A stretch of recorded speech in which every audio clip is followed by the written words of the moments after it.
Join the Wide Whale team May 29th at 3 p.m. Eastern for part 2 of our 3-part virtual event series, Voice of the Resident.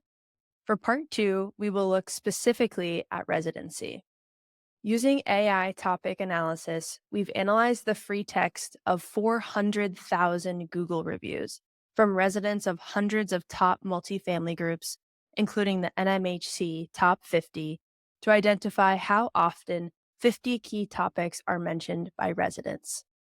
By filtering for and analyzing the topics by life cycle stage, we can isolate which topics are more influential during residency, versus tour, or renewal.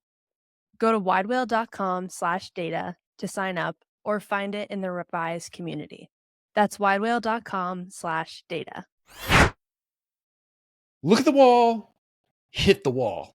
So when I was a kid, my stepfather had an affinity for old cars. He restored old cars and he had a particular affinity for muscle cars. So be it the Camaros or the Mustangs or the Corvettes or Barracudas, there are all kinds of old muscle cars that he had an affinity for. And so the backyard, we lived on a 3-acre plot, and I'd say the back acre and a half, it was just full of old cars that he had in line to be restored. And he did everything from the mechanics to the bodywork. He did everything to restore cars. He was actually an artist. It was quite impressive what he was able to accomplish when he would put his mind to restoring something. So all that being said, I want to use that as a metaphor. So I led by saying, look at the wall, hit the wall. In restoring all of these old cars, we would go to racetracks, whether it be drag strips or oval tracks, or sometimes there were figure eight tracks, but that was more like crash up derby kind of races. I don't know if you really call that a race or an event.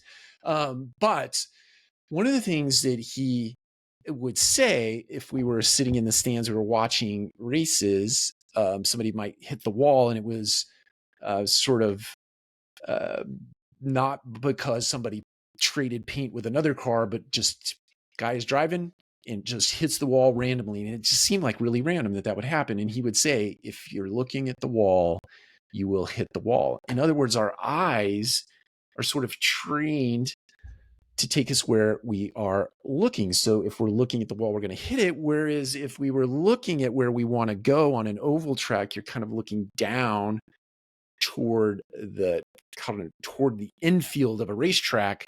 You're looking that direction as opposed to the wall. You're generally going to move that direction.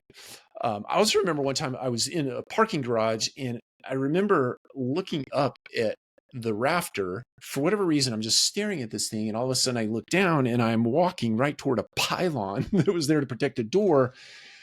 And in my head, the pylon should have been true north-south, true east-west, but it wasn't. It was off. And so to get myself back on track, I looked down at the ground and there was a yellow stripe, and that yellow stripe took me out of danger's way, right? I say all that to say this. We are in an economic climate that is stressing the multifamily space, especially on the cost side of the equation of the P&L.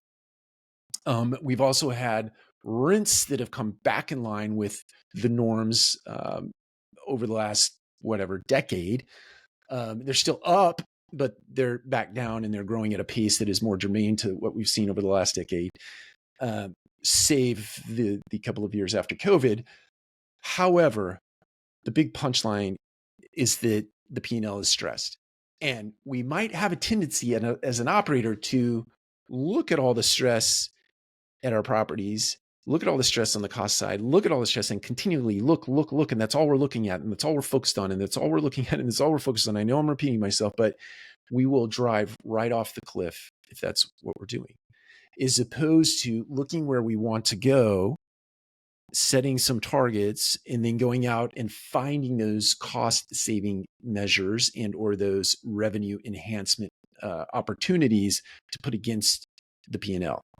If we look at those things, then the tendency is that our operation will get better over time. Now, there is a lot of stress in the marketplace, especially on the cost side of this thing.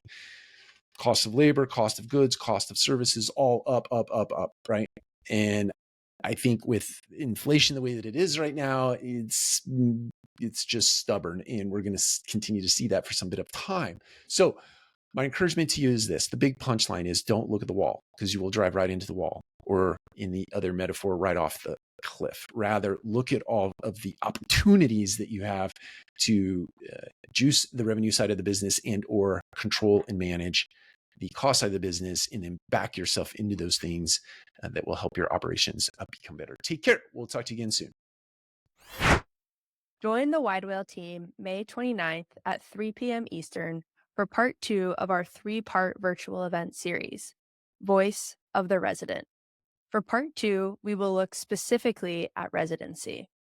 Using AI topic analysis, we've analyzed the free text of 400,000 Google reviews from residents of hundreds of top multifamily groups, including the NMHC Top 50, to identify how often 50 key topics are mentioned by residents. By filtering for and analyzing the topics by life cycle stage, we can isolate which topics are more influential during residency, versus tour, or renewal. Go to widewhale.com/data to sign up or find it in the revised community. That's widewhale.com/data.